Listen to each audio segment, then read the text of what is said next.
Uh, Hello to everyone. My interview, my contribution is coming from the experience of Italian Council and the role that I have as responsible for the department for the human and natural disaster in in architecture. Um, Basically, all of you know that Italy has lands where very often happen earthquake and other natural disaster. So during the last 40 years, the Italian Council started to organize a system to front this situation.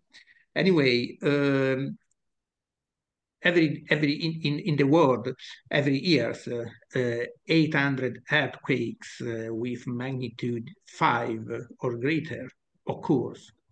You see in red the position of a earthquake situation, and in yellow the population, the cities with population over 1 million. And so it's clear that the consequence of the earthquake very often create a big disaster in urban areas, density with high density of population.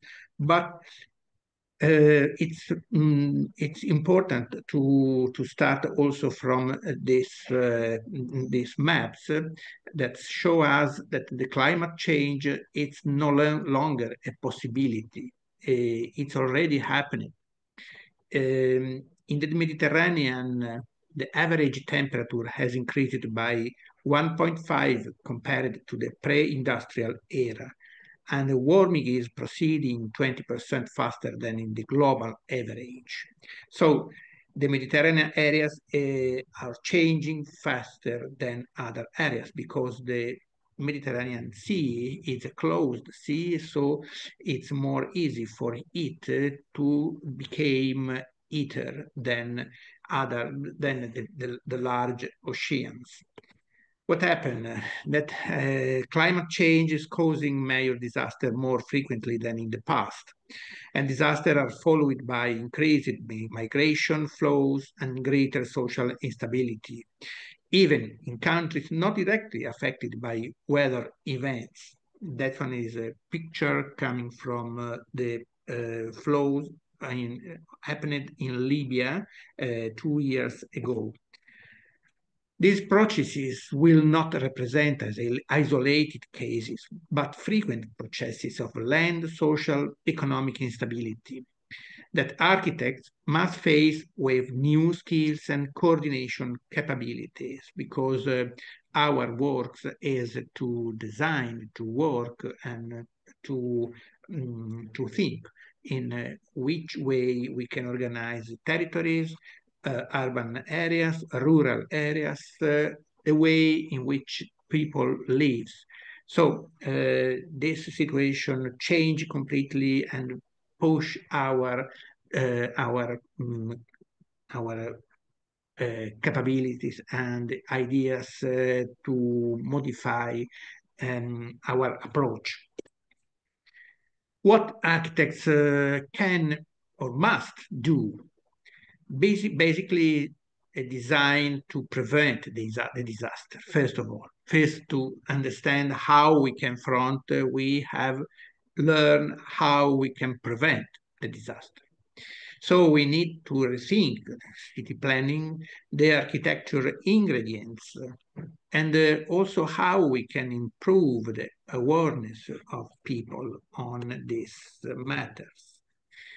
In some countries, a resilient architecture for resilient cities, it became imperative. And also the principle that the resilient city is make more easy a resilient society. So it's important also to understand, to create the condition for a resilience regulation framework. How we can, in a concrete way, to work in this way. In the north, for example, that one is an image coming from the guidelines adopted by the Copenhagen local authorities, is to think how we can redesign the sewage network and how we can manage all the water system just to front the flood, and or in the opposite side, what we can how we can tank, how we can store water during the dry period. In Copenhagen, the concept to adopt the resilient city for resilient society is showed to the master plan of the cities that prepare an increasing of green local and urban green areas, to adopt the possibility to transform the roof of the buildings in green roof. And it's clear that we have to be ready to modify the image of our cities, but probably it's necessary to become more and more resilient our environment. We have to ready to change, also to invent new kind of buildings where they are able not only to give a roof for some function, but also to maintain the equilibrium, the possibility to have a good relationship between population and water. In Netherlands, for example, they adopt this general plan based on these 4 actions, where the cost have to become to resist for the water, and when the water is in the land, they have to delay before coming and going and get off to the sewage. They have to maintain it just to reuse, and so there is the action for store, and finally the discharge, just to avoid any possibility of flood, like it's showed by this scheme. But there are a lot of other elements very, very useful for to front and to prevent, but also to front the disaster events. One of these is the building renovation passport. So also in Italy, we starting to work in these tools. That's a digital platform for structural and construction elements, and just to create a database to knowledge for each building and design of to have the elements to support a rapid diagnosis and gradual renovation for the building heritage possible damage by disaster events. But who to relate with, to intervene during the disaster? So we saw before that the first activities is to prevent, but when it happen, how we can front it. So in our today longest experience, we saw that it's very important shared procedures and standards. It's very important professional interdisciplinarity. It's important the presence of a specially trained personnel for analysis of the damaged buildings, and capacity to cooperate with existing bodies or institutions responsible for emergencies management, like fire courts, like Crossred, like army, and like the civil protection. But it's very important also the integrated and the transnational intervention capacity. If we speak on the Mediterranean areas and not only of the single countries, it's very important to share the best practice and to increase in each country the possibility to use this best practice. It's important for the administration and the regulatory process, a sort of optimization through the definition of basically two elements: the kind of emergency typologies. In Italy, we have the seismic, the flood, industrial accident, heat bubble, volcanic, nuclear, tsunami, forest fires, and planning for specific intervention actions, because each of them need of specialized figures and person. That's one, the first. The second one is the definition of emergency phases, because we have the phases -1, that's the attention to the disaster prevention, so the weather forecast and any analysis for the volcanic or seismic data.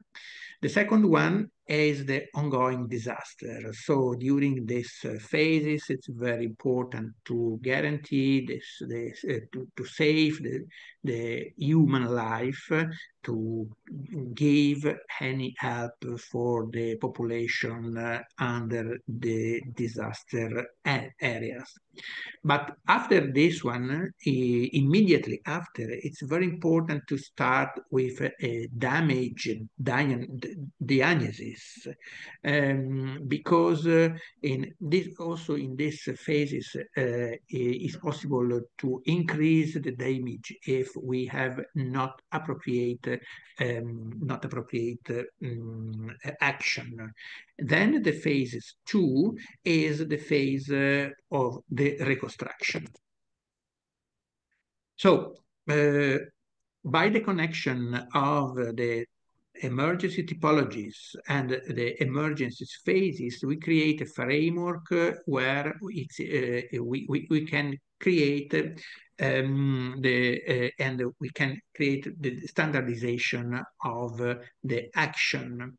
During the confusion that's it's normal during the ongoing disaster, it's very important to know to have a specific and very rigid and shared system to act. And so the classifying of the expertise, request for role of any specific kind of step of emergency. So for us, for what we can learn from our past experience, we need new tools and skills for central and local administration, because they have to create an efficient body to front the different kind of emergency, capable to involve also the professionals in the disaster management, and to create a digital platform where listed data permit construction data for any buildings. First, all the public ones, the strategic, like hospital, like the element of, for the public interest, but then also for all the buildings, also residential, also private buildings. But for the professional, for architects, what we can and what we may prevent disaster. Programming planning, design activities adopt the principle of disaster prevention and adaptation to physical and social situations for places and its evolution. Education for the new professional skills requested in emergency situation. So the adoption of safety system, not overlapping during the collaboration, ability to diagnose damage, ability to recover, especially for the heritage, and so on. And so very quickly, and I'm closing, I wish to share with you some information on our Struttura Tecnica Nazionale, that is a national technical structure, because the national councils of architects, engineers, geologists, surveyors, industrial expert, agricultural and forestry expert, formed in 2020 a specific association called National Technical Structure for the professional orders and colleges of support for civil protection activities. It's dedicated basically to elements. Manage the different kind of emergencies from natural disaster, especially seismic, that is the hard and frequent in Italy, and organize CPD on building damage analysis, and also to prepare and manage all these activities. And so today we have more than 5,000 specialized professionals ready to operate, and it's organized in a central executive board based in Rome, 20 regional coordination team based in any Italian region, and 105 operative units based in any Italian province. Any STN, that is Structure Technical National, is coordinated with the correspondent orders levels. In this way, STN is able to set in a short time the operative units near the disaster venue. The board of STN, together the civil protection, decided the number of technicians that must be activated during a disaster. The regional headquarters acts as a crisis unit and manages the assigned technicians on site, while the involved provincial operational units send the technicians. In this way, STN demonstrates its efficiency and successful action in many disaster situations in Italy. Over the last cases, in these few weeks, in the last 2 months, at least 10 STN technicians have been called every day to monitor the effect of the bradisism in Naples area that is happening in this period. So I thank you for your attention, and I hope to learn new news and possibility to front this very, very strategic matters for our profession. Thank you.